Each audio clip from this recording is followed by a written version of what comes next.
David Cross is someone who has gotten things done. That's what we need more of as fighters that can fight for the people. We've got to include people from other groups out there. We've got to think bigger. We've got to be more inclusive. It's we the people who want inclusion. We need somebody we can trust. The grassroots needs to be listened to a whole lot more. The inclusion of the grassroots is extremely important. Everything starts at the grassroots. What I see is leadership that is failing our candidates, failing the grassroots, and they're shamed for supporting people like Charlize Byrd and Colton Moore, failing to deliver the victories that we need in Georgia.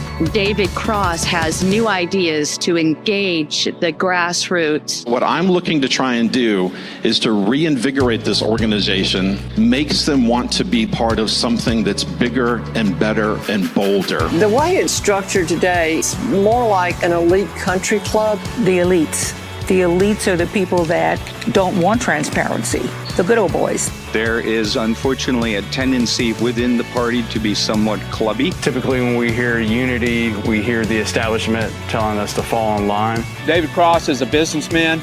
He's an outsider to the political establishment. David is committed to the team. Now, if I wanted to go to the Laura Trump event, we're going to have to come up with another $500 plus $500 so that we can have tickets to go to this event. I think that's absurd. And I think it's a little bit elitist. They don't have that extra money to get involved. You know, that's not accessible for a lot of people. I've got a lot of growth plans, and appreciating the grassroots, we have to have accessible events. We can have 1,000 people at them. He wants to include us all in the fun stuff that has been reserved for just the establishment elites. He will make sure that we, the grassroots, are heard. We need minority outreach, and we don't need to just talk about it, we need it to happen. David is going to be the chairman who is committed to going out and increasing the minority participation. I am Chinese American. I strongly endorse David Cross. I'm voting for David Cross. I'm grassroots, and I'm for David Cross. David Cross. David Cross. David Cross is our man. I'm done with politics as usual.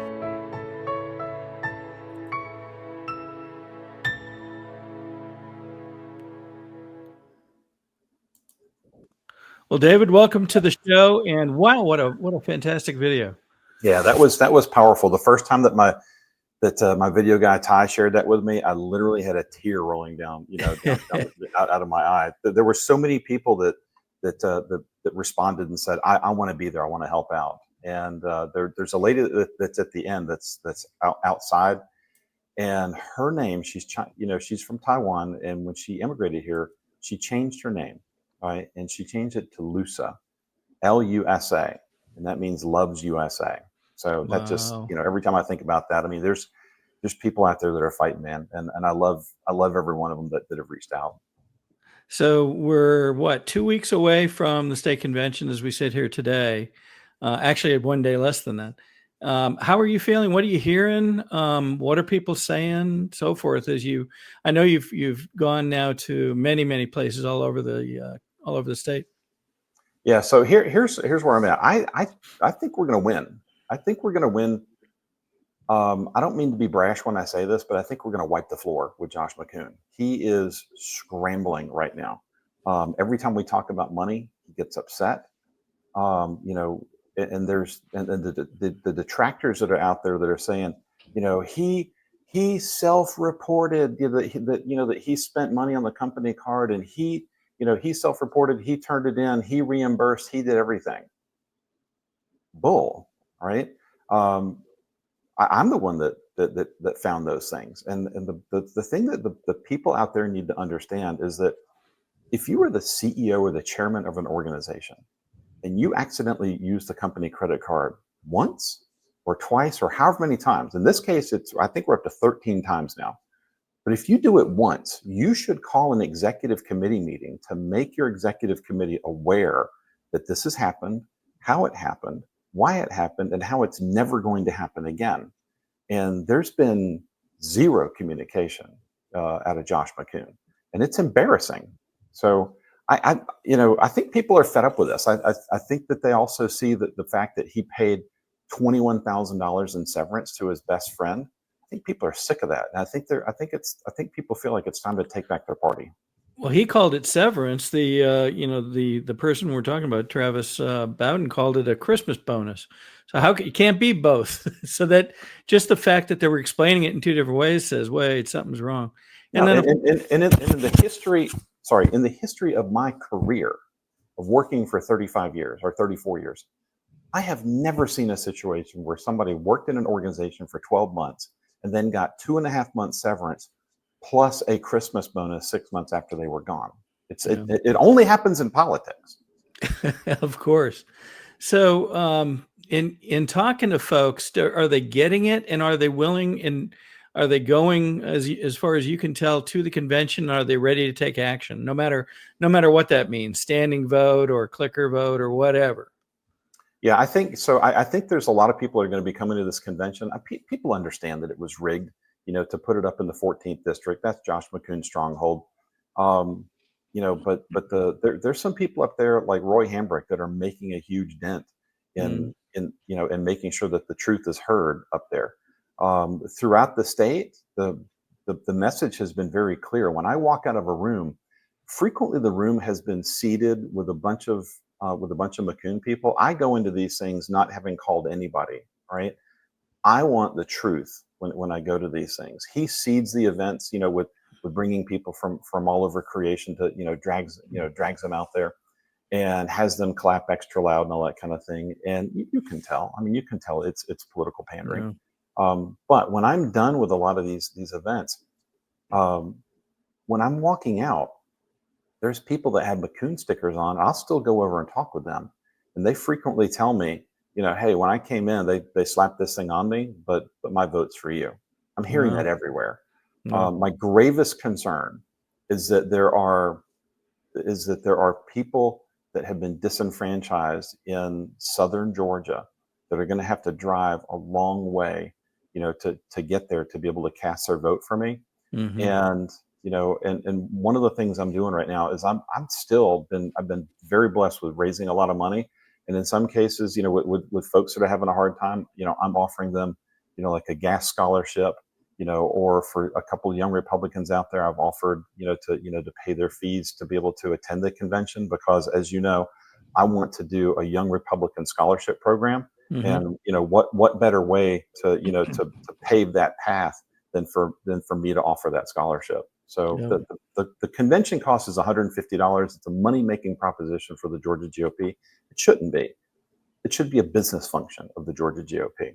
Yep. It shouldn't take 3 days. It should be handled more efficiently. And it's like it's 1965 at the Georgia GOP. And especially since they put it up in the corner of the state where it costs not just the fees to attend, but for most people, it's a hotel, probably 2 nights of a hotel maybe, and travel and time and everything else. You're talking $500 or more. Probably, yeah. It's a bunch of money for people to go. And one of the issues that we have going to Dalton, there's not a lot of availability of hotels. When I become chairman, our first convention, I don't think it's going to be next year, it'll be the year after. I'd like to see it, like right here in Gwinnett at the Gas South Arena. It's fairly central. Nothing's perfect, but I'll tell you what, there's at least 25 hotels around. For anyone struggling with deteriorating vision, do not have another Greek yogurt before you see this. Did you know that declining vision isn't just an inevitable part of getting older? Surprisingly, the root cause of most vision problems has little to do with genetics or screen time. A recent study by top researchers discovered that there are sticky, protein-filling cells that accumulate. Different food choices for people. There's a lot of different hotel choices for people. And when we do it, we're going to make that convention, I'm going to be looking to see if we can cut the fees in half, because I think that it should be totally accessible for anybody to come. Yeah. One of the other dynamics that we've seen over the last few days too is there seem to be some games afoot. And that was part of our title for the show today. I wanted to talk about one of those to head off the problem and let you discuss your findings on this. So this has been reported. Hang on. Let's get it back here. There it is. So this has been reported in the last 24, 48 hours that text messages are going out to folks. They look like they might be coming from you or your campaign asking about people's intentions, but this isn't you, is it? No, this is not me. So just to be perfectly clear with anybody who didn't hear that the first time, it's not me. I'm not running a text campaign. Everything that I'm running is email. And I would suggest that when you get this message, you need to click stop, and then you should get an opt-out message. And I would love for you, if you do this, to screenshot it and send it to me. I think it might say Landmark Communications on it. If you do hit stop, I'm not sure. I want to find out where this is coming from, but this is definitely not me. We do not have a texting campaign. Yep. And you also should not answer it. Is that correct? The only thing you should type is the word stop. Yeah, all caps, STOP. And the reason, and correct me if I'm wrong, but the reason I believe that this might be being done is to try to gauge the amount of support that is for you as we stand here. We're still 2 weeks ahead, but they appear already to be getting nervous about how many folks intend to support you. And they're trying to gauge that so they know how to counter it in whatever way they intend. Does that make sense? Yeah, it does. I mean, here's the thing. I think that Josh McKoon thought that I was going to be some throwaway disposable candidate that he would easily be able to just, sweep me under the rug. And it's not turned out that way. It's been, I got to tell you, it's been a grueling, ride around all over creation around the state. I wasn't able to go to Waycross yesterday because I've got to care for my mother-in-law, and had to go out and visit with her. So it's a challenge, getting all of this done. I want to be everywhere. But what was really interesting was the Waycross event yesterday. It should have been, it should have been a very successful, event in a restaurant, kind of thing. And the next thing we know, I'm getting telephone calls before it begins that Josh has, seated the room with a ton of people. Buddy Carter is there because Buddy Carter has endorsed him. Buddy Carter's made a mistake, doing that. And, I think it's really interesting how many endorsements that weak candidates seek. I'm not seeking endorsements. I mean, I think it's wonderful if I get them, but I kind of take the same approach as President Trump. I'm not seeking endorsements. David, you don't want to be head of the George Republican Party? No, I do not. I do not. I don't want to be head of the George Republican Party. I just listen. I just want to be a voice for the people. And if there's any kind of endorsements that are out there, it's just like the ones that you saw in that video, where it's everyday people, it's everyday patriots. I don't need celebrities, endorsing me. That's what weak candidates do, and Josh is a weak candidate. Well, and think about the games that Harris played during her campaign, and they backfired on her in many cases. But she would have an announced rally or whatever she was calling it, and then Beyonce is going to be there and she'll be endorsing me and blah blah blah blah blah. In a number of cases, I think there were 2 here in Atlanta. The person may have shown up, done something quickly, and then left. Right. And people got upset. They thought they were coming to a free concert because they weren't really even interested in the politics.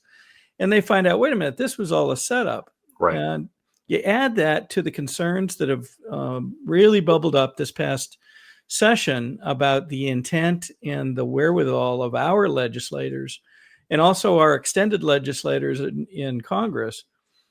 You have to start asking yourself, well, great, these people are endorsing McKoon, but is that who we care about? Or is it our neighbors that are saying, how in the heck do we pass this crazy pesticide bill?